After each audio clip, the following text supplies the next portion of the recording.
Hello everyone. मेरा नाम है Sandeep Das Gupta and welcome to एचईवर्ली। आज हम लोग एनसीईआरटी क्लास 6 जियोग्राफी का चैप्टर 4 शुरू करने जा रहे हैं।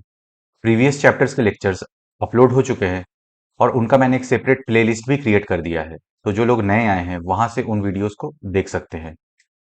एनसीईआरटी क्लास 6 हिस्ट्री पूरी कंप्लीट हो चुकी है और उसका मैंने एक सेपरेट प्लेलिस्ट क्रिएट कर दिया है। हिस्ट्री का प्लेलिस्ट भी आपको इस वीडियो के डिस्क्रिप्शन बॉक्स में मिल जाएगा। एनसीईआरटी के बुक्स को आप फ्री में एनसीईआरटी की वेबसाइट से डाउनलोड कर सकते हैं, तो वहां से इस बुक को डाउनलोड कर लीजिए और आज का लेक्चर देखने के बाद एक बार इस चैप्टर को पढ़ लीजिए, जिससे आपको और कंसेप्चुअल क्लैरिटी मिल जाएगी। अगर आपको कुछ डाउट होता है तो आप मुझसे इंस्टाग्राम पे पूछ सकते हैं। इंस्टाग्राम का लिंक भी इस वीडियो के डिस्क्रिप्शन बॉक्स में आपको मिल जाएगा। तो चलिए आज का लेक्चर अब शुरू करते हैं।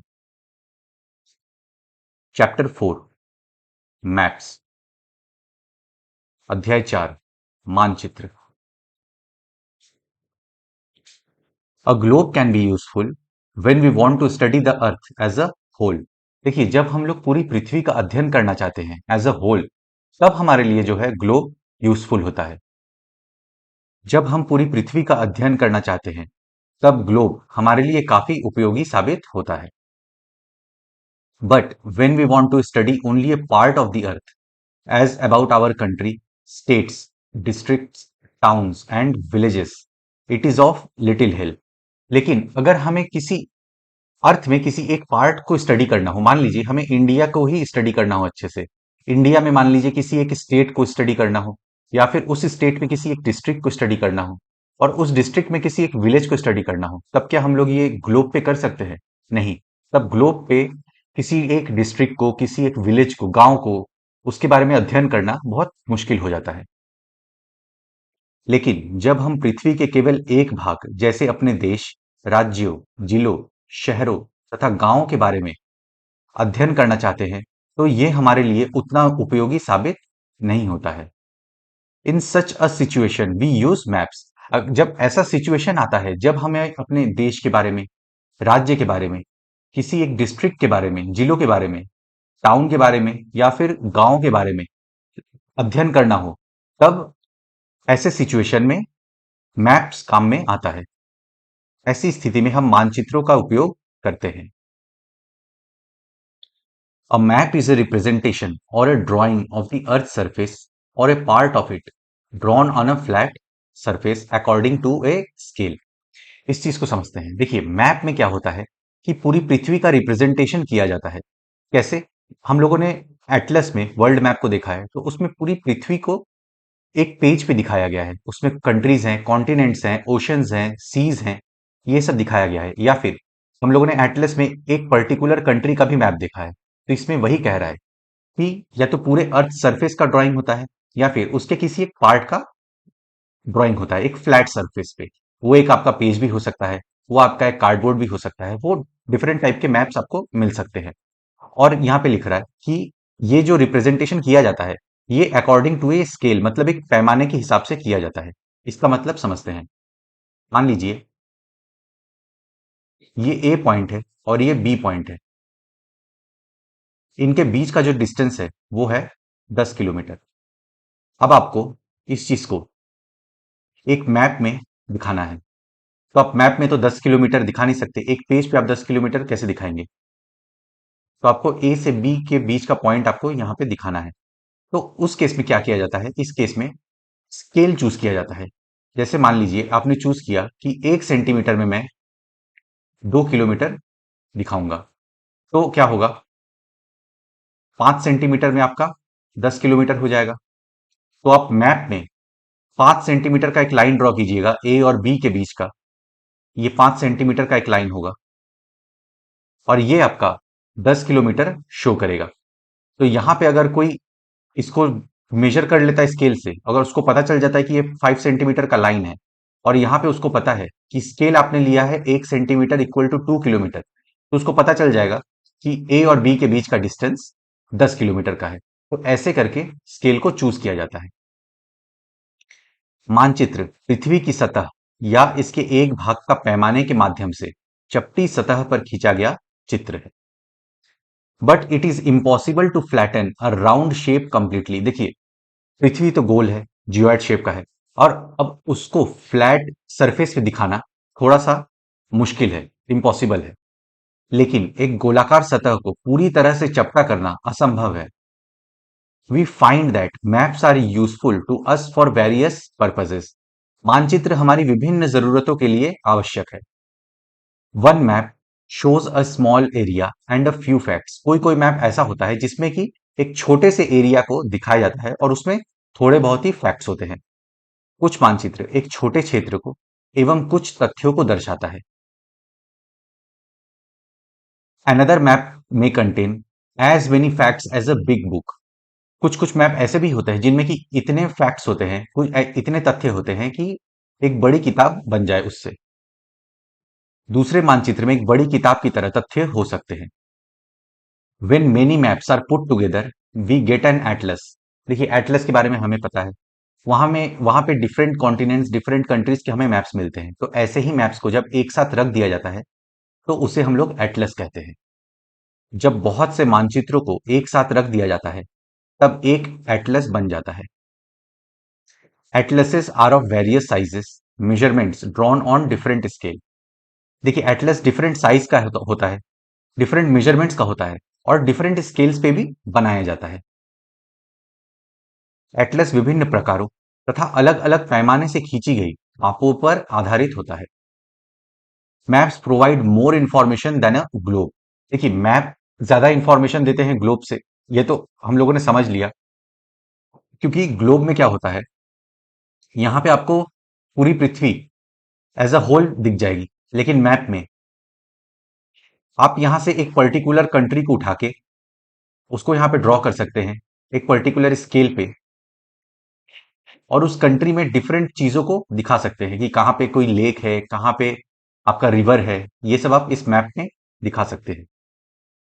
मानचित्रों से एक ग्लोब की अपेक्षा हमें ज्यादा जानकारी प्राप्त होती है। There are different types of maps. मानचित्र विभिन्न प्रकार के होते हैं। अब हम एक एक करके उन्हें देखेंगे।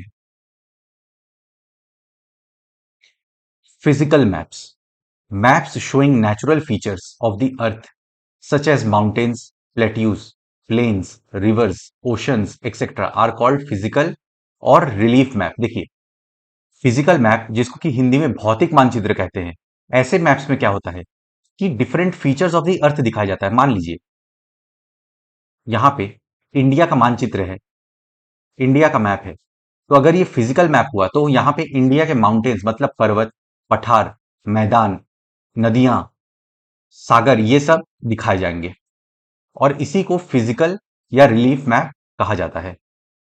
भौतिक मानचित्र पृथ्वी की प्राकृतिक आकृतियों जैसे पर्वतों, पठारों, मैदानों, नदियों, महासागरों इत्यादि को दर्शाने वाले मानचित्रों को भौतिक या उच्चवाच मानचित्र कहा जाता है। Political maps, maps showing cities, towns and villages and different countries and states of the world with their boundaries are called political maps। देखिए पॉलिटिकल मैप्स या राजनीतिक मानचित्र क्या होता है, इसमें हमें सिटीज, नगर हो गए, शहर हो गए, गांव हो गए, डिफरेंट कंट्रीज और स्टेट्स को मैप में दिखाया जाता है और बाउंड्रीज को भी दिखाया जाता है कि एक कंट्री को दूसरी कंट्री किस बाउंड्री से सेपरेट कर रही है या एक स्टेट को दूसरा स्टेट किस बाउंड्री से सेपरेट कर रहा है।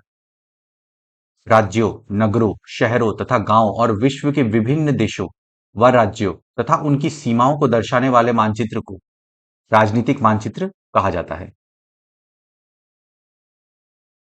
जो तीसरा टाइप है, हम लोगों ने पहला टाइप पढ़ा फिजिकल मैप्स या भौतिक मानचित्र, दूसरा टाइप पढ़ा पॉलिटिकल मैप्स या राजनीतिक मानचित्र। अब ये तीसरा टाइप्स है थीमेटिक मैप्स।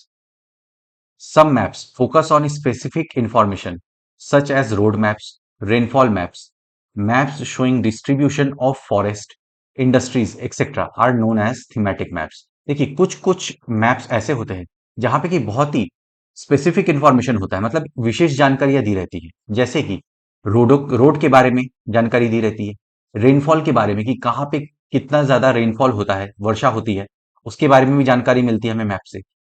कुछ कुछ मैप्स ऐसे भी होते हैं कि डिस्ट्रीब्यूशन ऑफ फॉरेस्ट के बारे में भी जानकारी दी रहती है कि कहाँ पे कितना घना जंगल है, इंडस्ट्रीज के बारे में भी जानकारी मिलती है। ऐसे मैप्स को थीमेटिक मैप्स कहते हैं।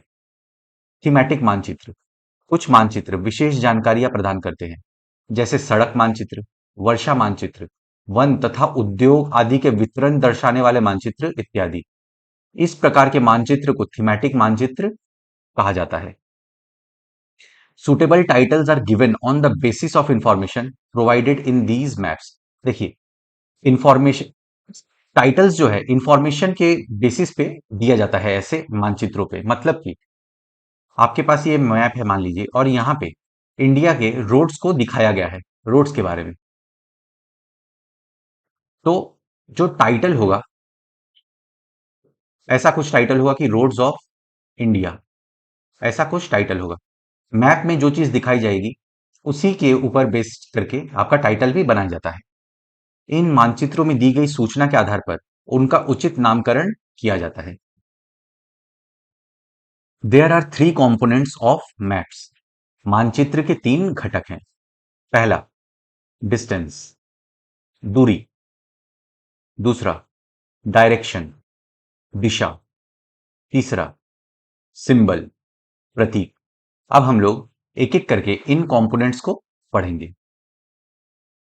हमारा जो पहला कंपोनेंट है वो है डिस्टेंस, दूरी। Maps are drawn to reduced scales.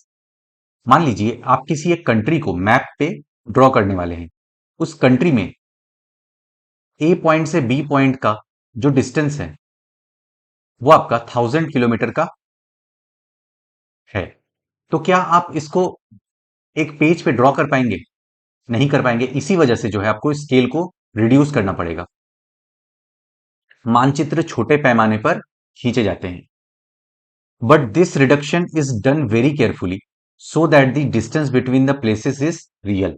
मगर ये जो हम लोग स्केल को रिड्यूस कर रहे हैं ये बहुत ही सावधानी से हमें करना पड़ता है, जिससे कि जो डिस्टेंस है एक जगह से दूसरे जगह का वो रियल रहे मैप में भी। मतलब मान लीजिए ए से बी के बीच का डिस्टेंस 1000 किलोमीटर है, तो आप 1 सेंटीमीटर में 100 किलोमीटर अगर आप मान रहे हैं तो आप मैप में 10 सेंटीमीटर का लाइन खींचेंगे ए और बी के बीच का डिस्टेंस दिखाने के लिए।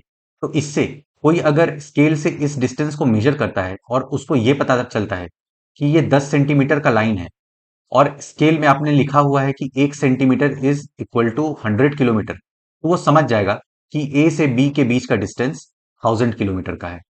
तो ऐसे करके मैप में ड्रॉ किया जाता है, लेकिन इसे इतनी सावधानी से छोटा किया जाता है ताकि स्थानों के बीच की दूरी वास्तविक रहे। It can only be possible when a small distance on paper represents a large distance on the ground. ये तभी पॉसिबल है जब पेपर पे स्मॉल डिस्टेंस ग्राउंड पे लार्ज डिस्टेंस को शो करे, जैसे कि हम लोगों ने यहां पे देखा। ये तभी संभव हो सकता है जब कागज पर एक छोटी दूरी स्थल की बड़ी दूरी को व्यक्त करती हो। Therefore, a scale is chosen for this purpose. इसीलिए इस उद्देश्य के लिए पैमाना चुना जाता है। Scale is the ratio between the actual distance on the ground and the distance shown on the map. Scale जो है वो actual distance on the ground और distance shown on the map के बीच का अनुपात होता है। पैमाना स्थल पर वास्तविक दूरी तथा मानचित्र पर दिखाई गई दूरी के बीच का अनुपात होता है। For example, the distance between your school and your home is 10 kilometer.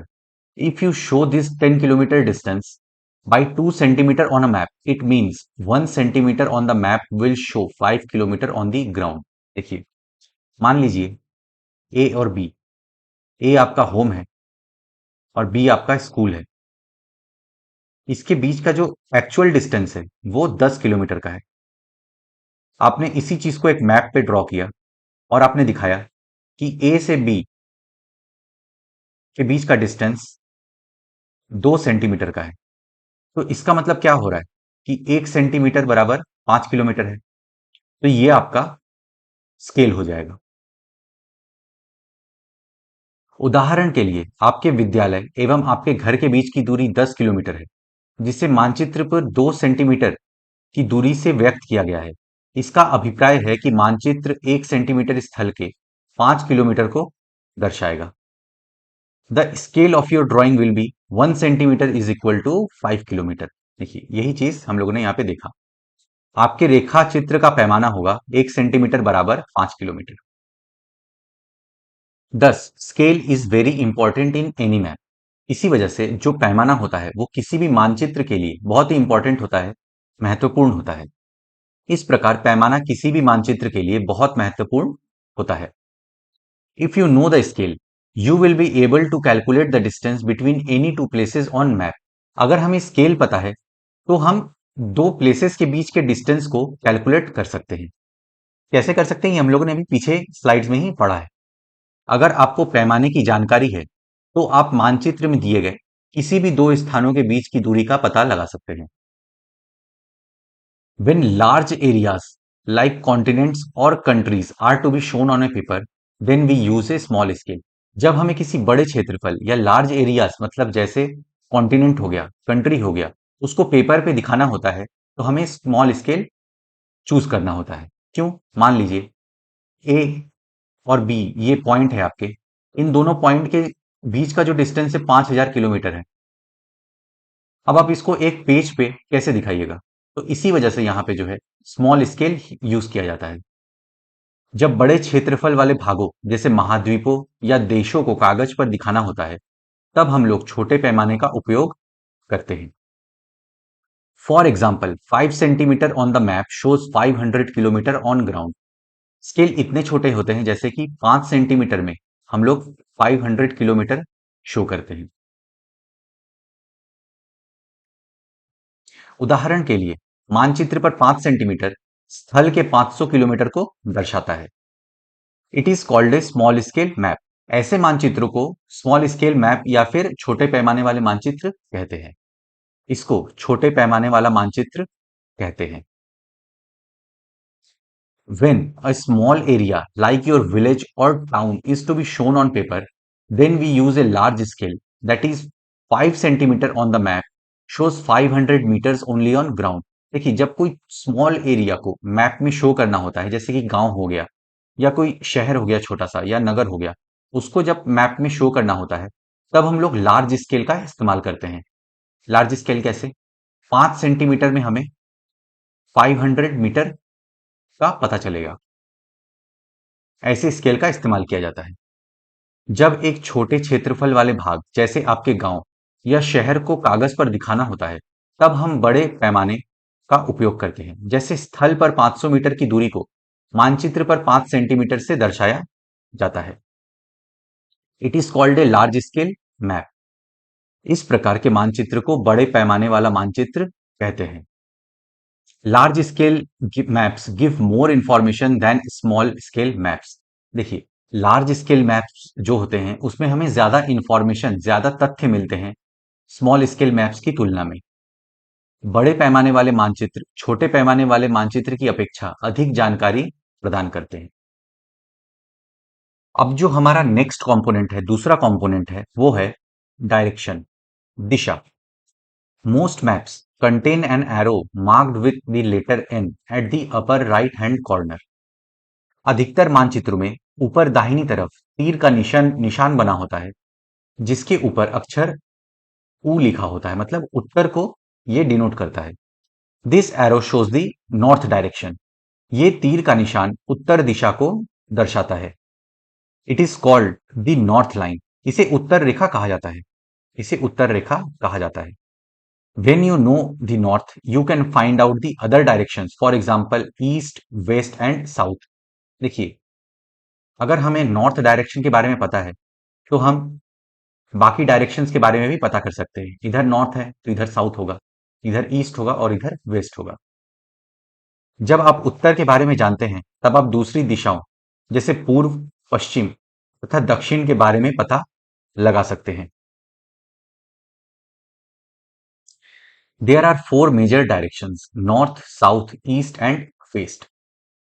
उत्तर, दक्षिण, पूर्व एवं पश्चिम चार मुख्य दिशा हैं। They are called cardinal points. वे प्रधान दिग्बिंदु कहे जाते हैं। Other four intermediate directions are north east, south west and north west. देखिए आपको नॉर्थ, साउथ, ईस्ट और वेस्ट के बारे में पता है, तो आप नॉर्थ ईस्ट का भी पता लगा सकते हैं, साउथ ईस्ट का भी पता लगा सकते हैं, नॉर्थ वेस्ट का भी पता लगा सकते हैं और साउथ वेस्ट का भी पता लगा सकते हैं। बीच की 4 दिशाएं हैं, उत्तर पूर्व, दक्षिण पूर्व, दक्षिण पश्चिम तथा उत्तर पश्चिम। We can locate any place more accurately with the help of these intermediate directions. देखिए, इन इंटरमीडिएट डायरेक्शंस की मदद से हम लोग किसी जगह को ज्यादा एक्यूरेटली उसके बारे में पता लगा सकते हैं, लोकेट कर सकते हैं।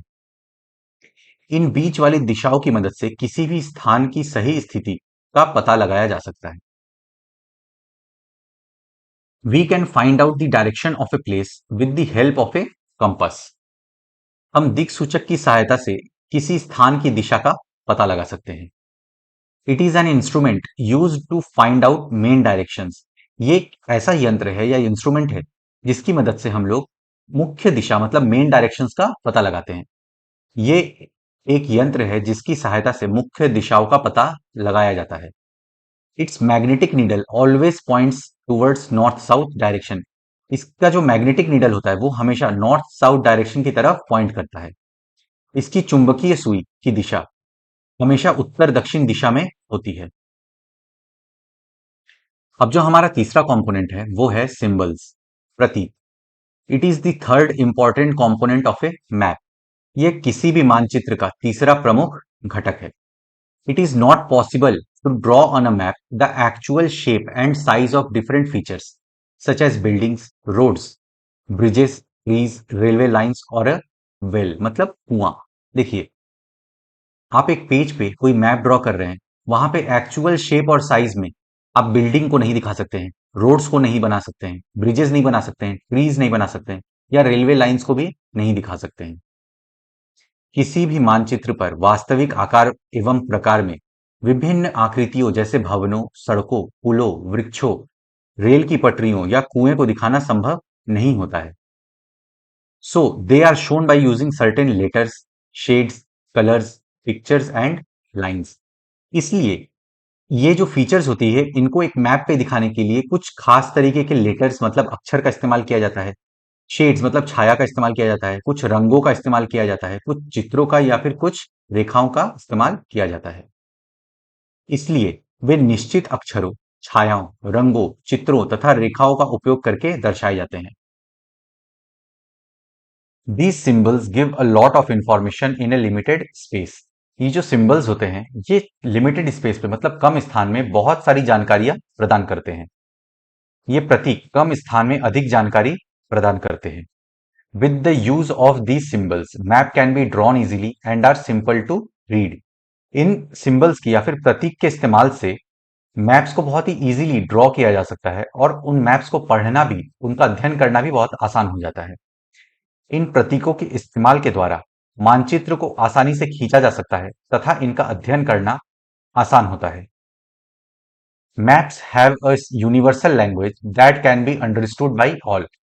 जो मानचित्र होते हैं उनका एक यूनिवर्सल लैंग्वेज होता है, विश्वव्यापी भाषा होती है जिसको कि सभी समझ सकते हैं। मानचित्रों की एक विश्वव्यापी भाषा होती है जिसे सभी आसानी से समझ सकते हैं। There is an international agreement regarding the use of these symbols. एक इंटरनेशनल एग्रीमेंट है जिसके तहत ही हम लोग इन सिंबल्स का इस्तेमाल करते हैं। इन प्रतीकों के उपयोग के संबंध में एक अंतरराष्ट्रीय सहमति है। These are called conventional symbols. ये रूढ़ प्रतीक कहे जाते हैं। Various colours are used for the same purpose. विभिन्न रंगों का उपयोग भी इसी उद्देश्य से किया जाता है। देखिए, जो डिफरेंट कलर्स इस्तेमाल होते हैं मैप्स में वो भी एक तरीके के सिंबल का ही काम करते हैं। For example, generally blue is used for showing water bodies, brown for mountain, yellow for plateau and green is used for plains। देखिए, जो कलर होते हैं ये भी एक तरीके के सिंबल के जैसा ही काम करते हैं। इनसे हमें डिफरेंट चीजों के बारे में जानकारी मिलती है। जैसे अगर ब्लू कलर इस्तेमाल हुआ है तो वो मतलब वाटर बॉडीज को, जलाशयों को दिखा रहा है। ब्राउन कलर अगर इस्तेमाल हुआ है तो वो माउंटेन्स, पहाड़ पर्वत को दिखा रहा है। येलो कलर अगर इस्तेमाल हुआ है तो वो पठार को दिखा रहा है।